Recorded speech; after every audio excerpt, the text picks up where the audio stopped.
Habang nagpapatuloy ang mainit na laban, nalamog ang katawan ng mandurugo mula sa pagkaatake ni Greg. Gamit ang natatanging lakas ng isang kubot, naiwasan niya ang mga pagsugod ng aswang. Nang makita ng mandurugo na tila mas lalo pang tumitindi ang kalaban, biglang nagbago ang tono nito. "Huwag mo akong papaslangin. Isa ka ring aswang, hindi ba?" Sigaw ng mandurugo, ngunit hindi iyon inintindi ni Greg kaya nagpatuloy siya sa pagsugod. "Hindi mo ako matatalo, kubot," pagmamayabang ng mandurugo. Nagbagong muli ang tono nito dahil sa desperasyon at pagkakasukol. Sa kasagsagan ng laban, nakakuha ng tiyempo si Greg at inihagis ang mandurugo sa tumpok ng mga basura. Nagkatinginan sina Eman at Greg. Nag-uusap sa wika ng kanilang mga mata. Sabay silang susugod at aatake para wakasan ng mandurugo. Nagpatuloy ang sagupaan nila laban sa mandurugo. Sinubukan ng mandurugo na muling atakihin si Greg. Kahit na hirap ay nagpumilit itong bumangon. Binibigyan nito ng mabilisang mga atake si Greg, subalit sa galing at bilis ng paggalaw nito, nagawa niyang iwasan ang mga pagsugod ng kalaban. Nagsanib puwersa sina Eman at Greg para tapusin ang mandurugo. Ipinakita ni Greg ang kanyang natatanging lakas, habang si Eman naman nagtagumpay sa paggamit ng kanyang latigo para mapuruhan ang aswang. Sunod-sunod na hinataw niya ng latigo ang mandurugo. Nang hindi na makatayo ito ay agad na pinutol ni Emma ng ulo nito. Ang katawan naman ng aswang ay agad na bumagsak sa lapag at nanatiling hawak ni Emma ng ulo nitong pugot. "Kumusta ang biktima niya?" tanong ni Greg. "Hindi ba yan yung nambubuli sa'yo? Sana pala hinayaan na lang natin," wika ni Greg. "Kung pwede lang sana, kaso hindi madadala ng konsensya ko kung hahayaan ko siyang lamunin ng mandurugo na yon." Saglit na napatigil si Eman. "May iba pa palang mandurugo rito bukod kay Frop?" wika ni Eman. "Kailangan nating ma-report sa papa mo ito." Kinuha ni Greg ang phone saka tumawag sa bataan para balitaan ang papa ni Eman.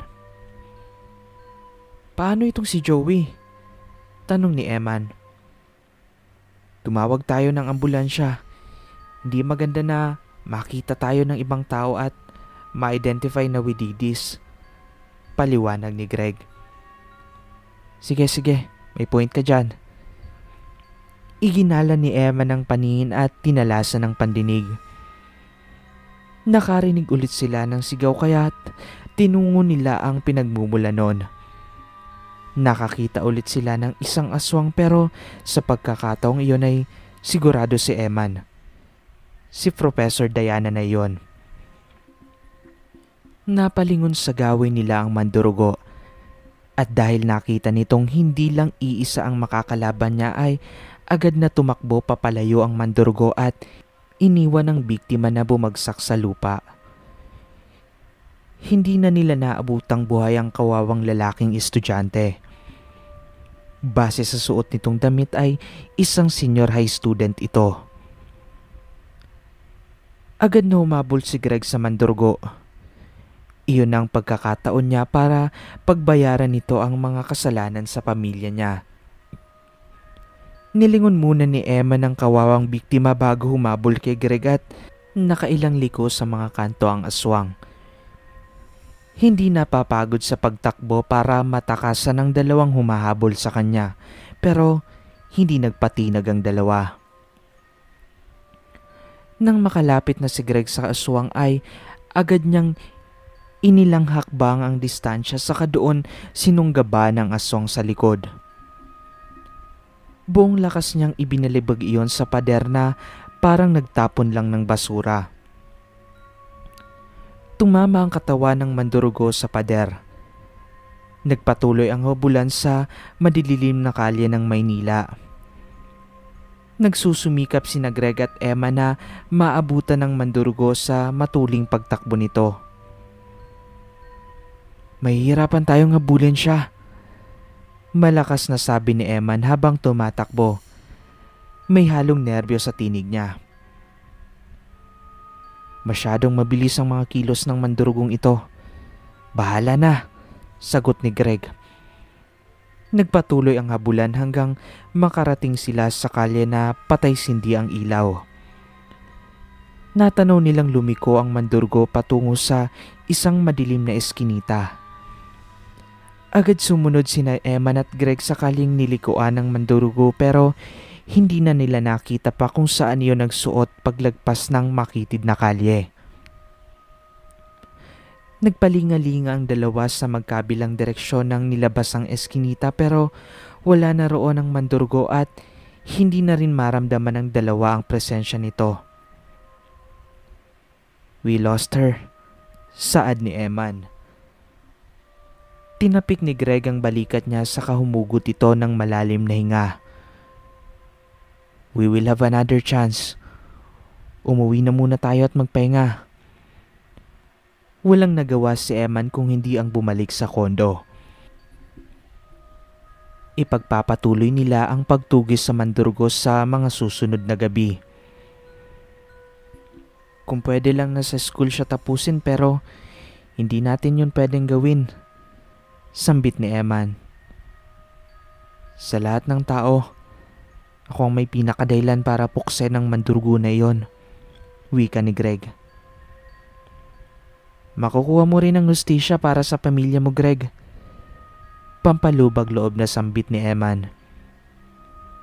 Nagtanggal ng jacket at face mask sina Eman sa isang bakanting lote saka iyon sinunog parang walang ebidensya sakaling nahagip sila ng CCTV. O may nakakita sa kanila habang nakikipaglaban sa aswang. Makalipas ang kalahating oras ay nakabalik na sila sa kondo. Bago pumasok sa unit, kinatok muna niya ang pinto ng unit ng kaklasing si Matt para siguruhing nasa maayos ito. Nagbukas yon ang pinto at sumilip ito. Bitbit ang Constitution book sa isang kamay habang nakahawak sa doorknob ang isa pang kamay nito. Hindi siya lumabas ng unit at nanatiling nakadungaw sa pinto. Eman, bati ni Matt sa kanya. Itatanong ko lang sana kung may drop na ng research ang group natin. Palusot ni Eman. Malapit nang matapos. Ipapakita ko sa inyo bukas. Tugon naman ni Matt. Sige, salamat. Papatalikod na sana si Eman para pumasok sa unit nang mapansin niya sa siwang ng pinto ang babaeng papalapit sa kanila. Si Professor Chavez. Saglit na nanlaki ang mga mata niya nang makita roon ng professor nilang mandurugo. Hindi niya yun pinahalata kay Matt. Oo nga pala. Pwede ba kaming makikain ng kinakapatid ko? Hindi kasi kami nakapagluto. Bahagyang sumulyap si Eman sa siwang ng pinto. Kaso, may bisita ka pala. Naisip ni Eman na kailangan niyang bantayan ng kaklase at mailayo sa professor na mandurugo. Mukhang may gagawin kayo. Babalik na lang ako. Saka na kita aabalahin, Matt. Kumaway ito saka tumalikod papalayo sa kanila. Nakahinga ng maluwag si Eman. Anong pakay ni Prof sa'yo? Tanong ni Eman. Nagboluntaryo kanina si Prof para i-coach ako tungkol sa Philippine Constitution. Itinaas ni Matt ang hawak na libro. Tara, dito na kayo kumain ng kinakapatid mo. May sinigang na baboy ako sa kapritong tilapia. Saka na ako magpapaturo kay Frop. Wika ni Matt. Salamat. Dali-dali siyang nagtungo sa unit para ayain si Greg sa unit ni Matt. Sinabihan niya ito na naroon si Professor Diana Chavez. Mukhang kailangan niyang tutukan si Matt. Napaka-inosente nito at walang alam sa masamang pakay ng aswang na professor nila. Kinabukasan, napabalita sa campus ang nangyari kay Joey. Hindi nito maalala kung sino ang umatake sa kanya. Basta ang naaalala niya ay may babaeng tumawag mula sa likuran niya. Pagkatapos, nawalan siya ng malay. Napagdesisyonan ng school director ng mga eskwelahan na maagang tapusin ang mga klase hanggat hindi na sosolusyonan ang krimen na nagaganap sa paligid ng U-Belt. Samantala, minanmanan ni Greg ng palihim si Professor Chavez.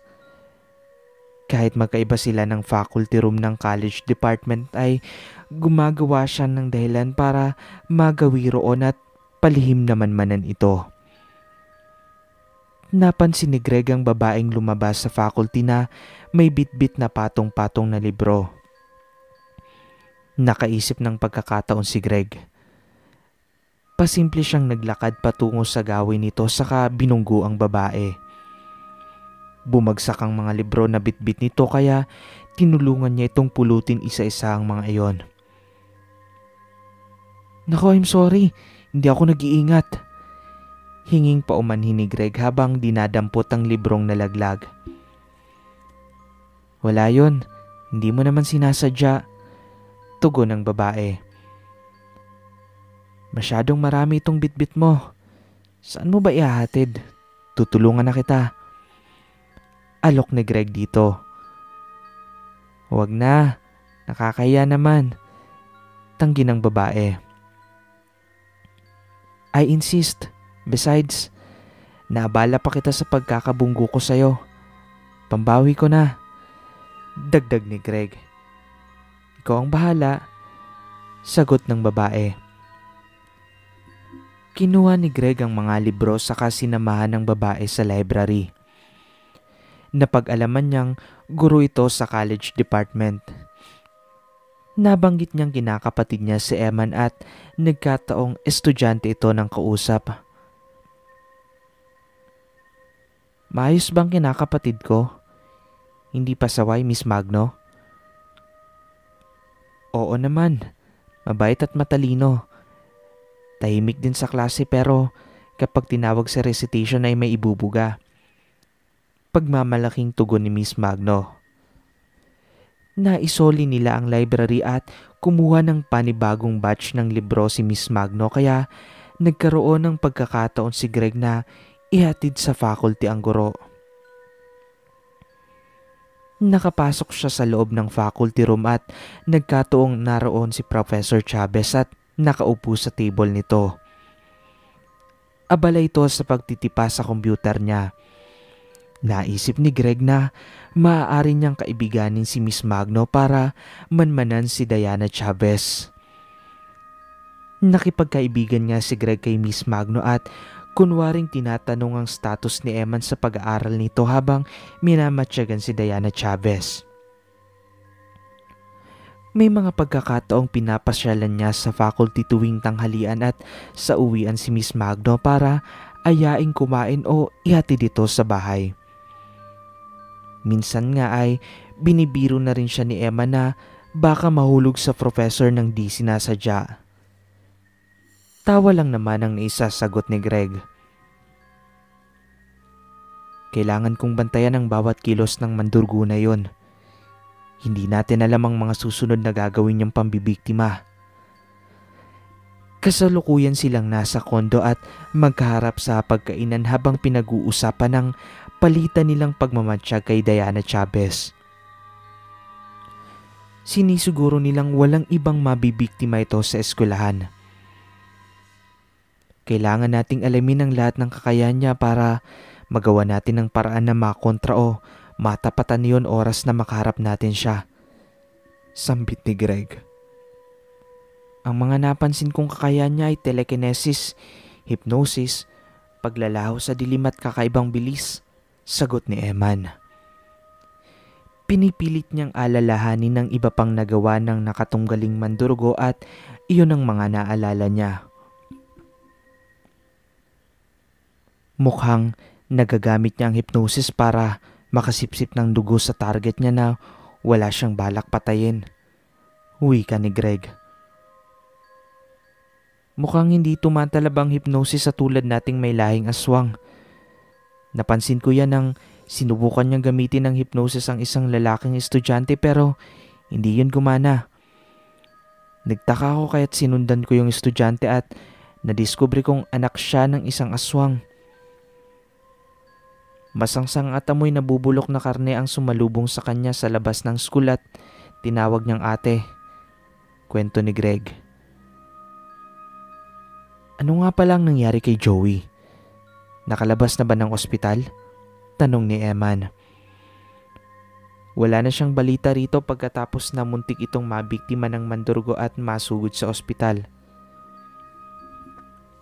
Ang sabi ng head faculty namin, tulala raw siya at hindi makausap kahit ng pamilya kaya hindi pa rin ma-discharge sa ospital. Posibleng epekto ng hypnosis o posibleng pagkakabigla. Wika ni Greg. Kailangan siguro nating bantayan siya. Baka isang araw ay balikan siya ni Prof. Chavez. Suwestyon ni Eman. Posible rin yan kaya nagpatulong ako sa isang kasamahan na magbantay doon sa ospital at tawagan ako kung may kahinahinala siyang mapansin sa paligid. Sagot ni Greg. Siya nga pala, nagawa na ng paraan ng mga kasamahan ko sa organisasyon ng grupo ng mga ligaw na aswang sa Angat at isa na lang ang hindi pa nila natutugis, yung mukhang batang babae na manananggal. Hinahanap na raw nila. Naalala ni Emma ng anyo ng sinasabi ni Greg, yung nagngangalang Carmila at kapatid ng manananggal na napatay niya at inihagis sa ilog. May posibilidad ba na mahanap niya tayo at masundan? Wika ni Eman. Posible kung naalala niya ang amoy ng isa sa atin. Walang silbi ang pagsunog ng mga gamit kung pamilyar na ang amoy ng isang aswang. May distinct smell tayo. Lalo ka na dyan sa amoy ng dugo mo. Paliwanag ni Greg. Hindi ko talaga maintindihan yung amoy na mabango yan. Wala naman akong naaamoy na kakaiba sa sarili ko. Inamoy ni Emma ng suot na t-shirt sa kaitinaasang mga braso. Palaging sinasabi sa akin yan ni Mama at Papa noon pero hindi ko maamoy talagang sarili ko. Paliwanag ni Eman. Eman, kumbaga sa ulam, special dish ka sa mga aswang. Inihahanda kapag espesyal ang okasyon. Lalo na ngayong hindi mo gamit ang espesyal na pabango. Para kang nakahaing putahe sa gutom na aswang. Hindi mo maamoy ang kakaiba sa dugo mo dahil mas dominante ang dugo ng isang babaylan sa'yo. Wika ni Greg. Hindi pa natin sigurado dahil bukas pa ang karawan ko. Tugon ni Eman. Hindi agad nakakibo si Greg at naiwang nakanganga ang bibig. Nakalimutan kong binanggit nga pala ng mama mo yan sa akin. Wika ni Greg. Alanganin ka rin, hindi ba? Maging ako rin. Napabuga ng hangin si Eman. Maghihintay tayo ng hating gabi mamaya para malaman kung magpapalit ka ba ng anyo o hindi. Gusto mo bang maging aswang? Tanong ni Greg. Yung totoo. Saglit na tumahimik si Eman at nag-isip. Oo na, hindi. Naiinggit ako kapag nakikita ko ang mga kakayahan ni Mama bilang aswang lalo na paglipad niya. Maging yung kakayahan mong instant magpahaba ng buhok pero kontento na rin ako bilang tao na mayroong sariling kakayahan. Paliwanag ni Eman. Huwag na muna tayong mag-ikot mamaya. Kailangan muna natin siguruhin kung isa kang babaylan o isang aswang bago ka lumabas. Mahirap pigilin ang pagkalam ng tiyan ng isang bagong aswang. Paliwanag ni Greg.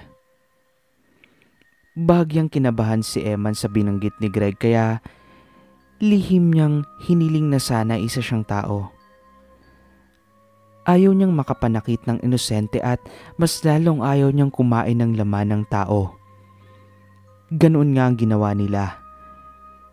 Nanatili silang gising ni Greg para hintayin ang pagsapit ng kaarawan ni Eman. Halos hilahin ni Eman ang oras para malaman ang kasagutan sa nag-iisang tanong niya sa kanyang pagkatao. Kung isa ba siyang aswang? Pareho silang nakatitig ni Greg sa wall clock habang tumatakbo ang kamay ng orasan. 1 oras na lang at sasapit na ang hating gabi. Nakaupo sila sa sofa at halos pigil ang hininga nang tumunog ang phone ni Greg. Sinagot nito ang tawag at nakinig sa kausap sa kabilang linya. Napatingin ito ng seryoso kay Eman habang patuloy na nakikinig doon. Ibinaba nito agad ang phone sa kahinarap si Eman. May seryoso tayong problema, sambit ni Greg. Nasa mukha nito ang bahagyang pag-alala. Ano yun? Tanong ni Eman. Namataan ng 2 kasamahan kong aswang ang iisang babaeng mandurugo na aali-aligid sa ospital kung saan naroon yung si Joey. Tugma ang description sa anyo ni Diana Chavez. Kailangan kong pumunta roon ngayon na. Akma itong lalabas ng pigilan ni Eman. Sasama ako, sambit ni Eman. Ayokong wala akong gagawin dito gayong makikipaglaban kayo ng mga kasama mo sa mandurugong iyon. Wika ni Eman. Alam mong delikado sa sitwasyon mo ngayon. Hindi ka pwedeng sumama. Paliwanag ni Greg.